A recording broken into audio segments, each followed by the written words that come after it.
My name is Emily, and this is my story. I was living in Colorado while working with YWAM, and I lived nearby a friend that really likes to take care of animals.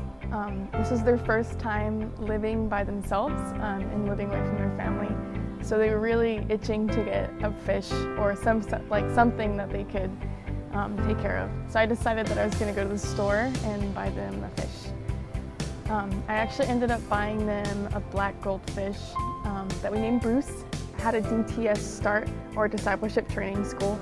I was in charge of doing the weekly Bible studies.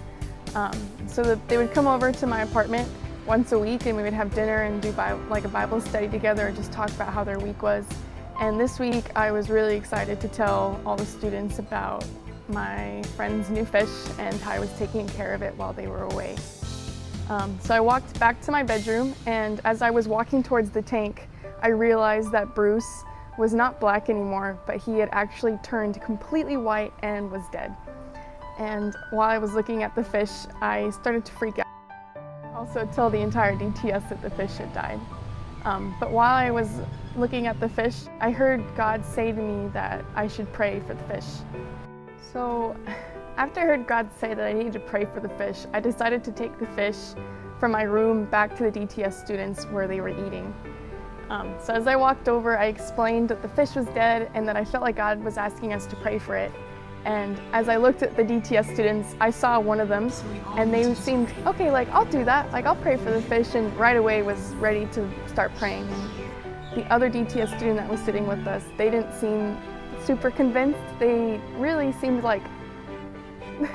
confused, and they were kind of you're kind of crazy. But after I talked to them for a little bit, I kind of persuaded them that they should pray for the fish. So they just kind of reluctantly prayed and were like, okay. So what we then did is, the first time we prayed, nothing really happened to the fish, which was a little discouraging, but I said we have to keep praying. So we all closed our eyes and we prayed for the second time, and nothing really happened, but I felt like we were supposed to pray one more time. And so we all closed our eyes, and as we finished praying the last time, once we opened our eyes, we saw that the fish had turned completely black again and was starting to swim around the bowl again. And a lot of us were really excited. It wasn't until the next day that this student came back to me and was telling me about how the fish being brought back to life had really impacted them. They began telling me a story about their personal relationship with God and how they were beginning to learn how to trust God with big things like paying for their DTS or finances, but they were still learning how to trust God with small things. And it wasn't because they didn't trust God, they just didn't know if God cared about the small things.